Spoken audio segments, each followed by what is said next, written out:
எல்லாம் உள்ள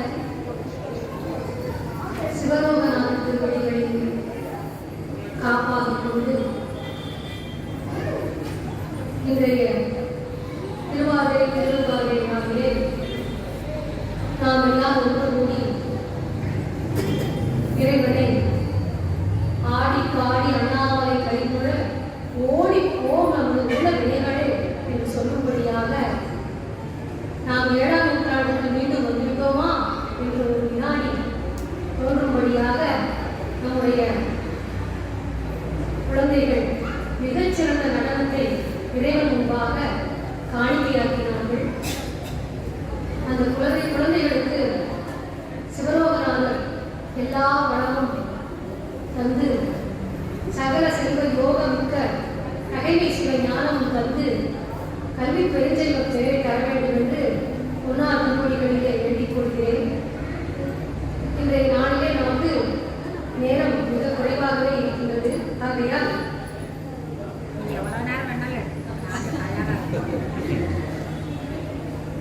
அண்ணா அவர்கள் திருவம்பாவை பேச வேண்டும் என்று படித்தார்கள். இவர் திருவம்பாவை தொடரையே அவர்கள் தலைப்பாகவும் படித்தார்கள். அந்த வகையிலே நீங்கள் எல்லோரும் இந்த திருவம்பாவை பாடலை முழுமையாக மனப்பாடம் செய்திருப்பதால் எனக்கு வேலை மிக எளிதாக இருக்கின்றது. எதை சொன்னாலும் நீங்கள் எனக்கு எடுத்துக் கொடுத்திருக்கிறீர்கள். நம்முடைய பெரிய புராணத்திற்கு ஐயா அவர்கள் நம்மை படுத்திக் கொண்டு வாழ்த்திக் கொண்டு இருப்பார்கள். இந்த நிகழ்வை நோக்கி அம்மா அவர்கள் இதுதான் இருக்கின்றார்கள். அண்ணாவின் வடிவத்திலே நாங்கள் கண்டுபிடிப்போம். ஒவ்வொரு முறையும் நான் அதையே தான் நினைத்துக் கொள்வேன். அம்மாவால் கிடைத்த ஆக்கங்களை எல்லாம் எங்களுக்கு அன்பை பெருக்கி அந்த ஆவியை காக்க வந்த இன்பம் பெருக்கே என்று தாய்மான் பெருமான் சொன்னதை போல அம்மா அவர்கள் அன்பை பெருக்கி பெருக்கி இந்த ஆதாரங்களை எல்லாம் எங்களுக்கு தேடி வைத்து சென்றிருக்கின்றார்கள். அது பிறவியோடு எங்களுக்கு அவர்கள் அளித்த இந்த சொந்தங்களை கொண்டு நாங்கள் ஞானத்தை நோக்கிய பயணத்தை மேற்கொண்டு இருக்கின்றோம்.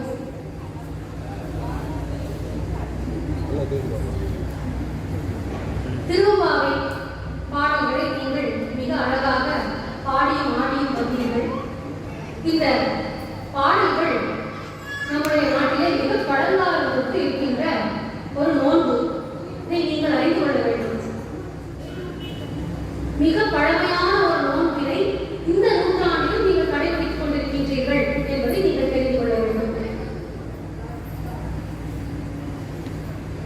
சங்க இலக்கியம் என்று சொல்வார்கள். தமிழிலே நீங்கள் அறிந்திருப்பீர்கள். வெட்டுத்தொகையும் 10 பாட்டு இல்லையா?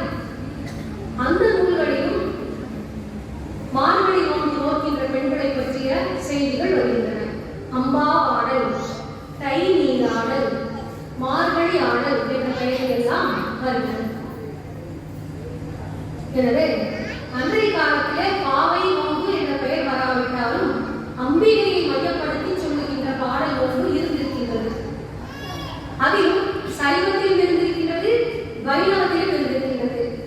பிற்காலத்தில் சமணத்தில் திருவம்பாவை எழுதினார்கள். எனவே எல்லா சமயத்திலும் இந்த பாவை நோன்புக்கான ஒரு வழிபாட்டு முறை இருந்திருக்கின்றது.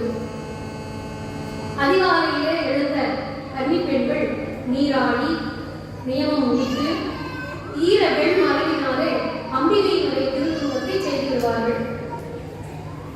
அந்த திருவுருவத்திற்கு தூப தீபம் காட்டி உலகியலுக்கு தேவையான பொது வேண்டுதல் என்ன வேண்டும்?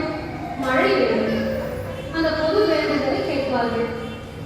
பின்னர் தங்களுக்கு தனிப்பட்ட முறையில் வேண்டுதலாக சிவனடியாரே தங்களுக்கு கணவனாக வர வேண்டும் என்ற வேண்டுதலை கேட்டுக்கொள்வார்கள். இப்படி உலகில் வேண்டுதலும் இருக்கும். அதே நேரத்திலே திருவம்பாவை பாடல்கள் முழுவதும் அருளியல் வேண்டுதலை நோக்கியும் இருக்கும். இது இரண்டையும் பொது சிறப்பாக அவர்கள் வேண்டுதல் வைப்பார்கள். வைணவத்திலே பார்த்தோமே என்றால் மழைவளம் கேட்பார்கள். கண்ணரே தங்களுக்கு கணவனாக வர வேண்டும் என்று கேட்பார்கள். இதுதான் முக்கியமான வேறுபாடு. இதை நாம் தெரிந்து கொள்ள வேண்டும். நம்முடைய சைவத்திலே சிவனடியார் கணவனாக வர வேண்டும் என்று கேட்பார்கள். வைணவத்திலே கண்ணபெருமானே தங்களுக்கு கணவனாக வர வேண்டும் என்று கேட்பார்கள்.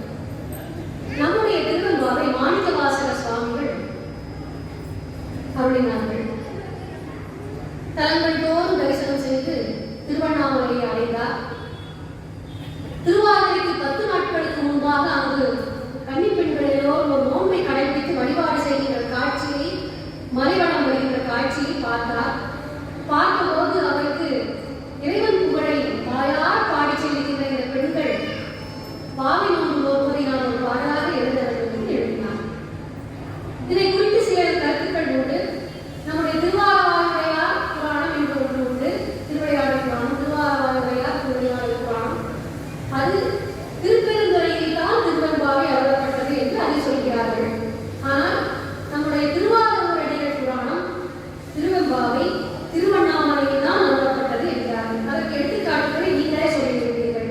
அண்ணாமலையான் அடிக்கவனம், மாலவியா நான்முகனும் காணா மலையில், ஆதியும் அந்தமும் இல்லா அற்பெரும் ஜோதியை, பாதாளம் ஏழு கீழ் சொற்களில் பாதுகாப்பு. இந்த தொடர்கள் எல்லாம் குறிக்கின்ற தலம் என்ன தலம்? திருவண்ணாமலை. நீங்களே சொல்லுகிறீர்கள். எனவே அகச்சான்றாக அவரே திருவெம்பாவை திருவண்ணாமலையில் தான் அருளப்பட்டது என்பதற்கு சாக்காட்டு சான்றுகள் வைத்திருக்கிறார்கள். இந்த பாவை பாட்டை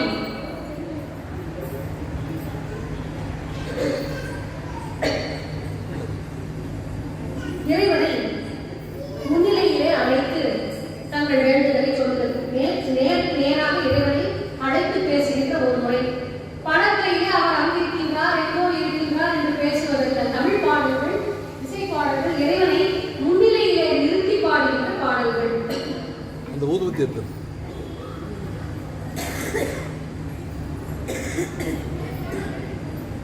அடுத்தது கண்ணீரை முன்னிலையிலே இன்னுமா உனக்கு துயில், வாய் மட்டும் படைத்திருக்கிறாயே விடமாட்டாயா என்று முன்னிலையிலே அழைத்து பேசுதல். அடுத்தது குழுக்களை மொத்தமாக கூட்டமாக எல்லோரும் வாருங்கள், வண்ணப்பிரிவு இல்லாத மசாலோ நீயவா வந்து எண்ணிட்டு போ, என்னால் எண்ண முடியாது என்று சொல்லக்கூடிய குழுவினரை அழைத்தல். அடுத்தது மழையை அழைத்தல். இப்படி முன்னிலையிலே வைத்து பாடுகின்ற பாடலாக நமக்கு திருவெம்பாவை கிடைத்திருக்கிறது. இன்னும் சொல்ல போனால் நம்முடைய திருவெம்பாவை நோன்பு கடைபிடிக்கப்பட்ட நம்முடைய செல்வாக்கை நாம் அறிய வேண்டுமானால் மன்னர்களும் சான்றோர்களும் பெரியோர்களும் இதற்கான கொடைகளை வழங்கிக் கொண்டே இருந்திருக்கிறார்கள்.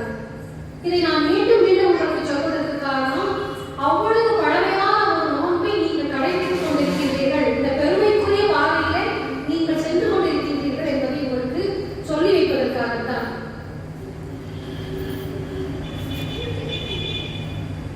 அதாவது நம்முடைய மாணிக்கவாசக பெருமான் திருவெம்பாவையை திருவொற்றியூர் என்ற தளத்திலே வீரராஜேந்திர சோழனுடைய கல்வெட்டிலே பார்த்தோமேயானால், வீரராஜேந்திர சோழன் உடல் நலம் பெறுவதற்காகவும் அவருடைய தேவியரின் திருமாங்கல்யம் மங்களகரமாக விளக்குவதற்காகவும் மன்னரது மகள் உடல் நலம் பெறவும் மகப்பேறு அடையவும் தாங்கள் திருவெம்பாவை பாடுவதற்காகவும் திருப்பாவை பாடுவதற்காகவும் இறையிலினா நிபந்தமாக தேவதானமாக நிலம் எழுதி வைத்தல். இறைவனுடைய கோயிலுக்கு 60 வேலி நிலத்தை மணலி என்ற இடத்திலே எழுதி வைக்கின்றார் அந்த அரசர் இந்த வேண்டுதல்களுக்காக. அந்த கொடையின் மூலம் வருகின்ற பணத்தை வைத்து திருவொற்றியூரில் இருக்கக்கூடிய நடராச பெருமானுக்கு திருவீதி உலா வரும் காலத்திலே நீங்கள் இப்பொழுது ஆடி வந்தீர்கள் அல்லவா, 10 பேராக 15 பேராக 5 பேராக என்று ஆடி வந்தீர்கள் அல்லவா, அதை போலவே 22 பேர் திருவெம்பாவையை பாடியவாறு ஆடி வர வேண்டும். மிகச் சரியாக நீங்கள் அதை செய்தீர்கள். என்று பாடியவாறு ஆடி வர வேண்டும். 16 நங்கையர்கள் தேவாரம் விண்ணப்பிக்க வேண்டும். 2 பேர் இந்த பாடுகிறவர்களுக்கும் ஆடுகிறவர்களுக்கும் அந்த கலையை கற்பிக்க வேண்டும். அப்படி கற்பிக்கின்றவர்களுக்கும் ஆடியவர்களுக்கும் பாடியவாறு ஆடியவர்களுக்கும் இந்த 60 வேலை நிலத்திலிருந்து வரக்கூடிய தொகையையோ விளைச்சலையோ உற்பத்தியையோ அவர்களுக்கு பிரித்துக் கொடுத்தார்கள். இப்படி எல்லாம் இருந்திருக்கின்றது. கும்பகோணத்துக்கு அருகிலே மருதநல்லூர் என்ற சிவாலயத்திலே கரையேறிட்ட நட்டப்பெருமாள் என்ற தேவரடியார் ஒருத்தி இருந்தாள். அவள் மாணிக்கவாசக பெருமானுக்கு திருவெம்பாவை என்று உருவச்சிலை அமைத்து அந்த உருவச்சிலையை வீதி உலா கொண்டு போய் சென்றாள். அப்படியெல்லாம் அவர்கள் செய்திருக்கிறார்கள். நாள்தோறும் பூசணைக்கு அவளுக்கு இன்று வழங்கப்பட்ட நிலத்தை மாணிக்கவாசக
வழிகாட்டிக் கொண்டிருக்கிறார்கள்.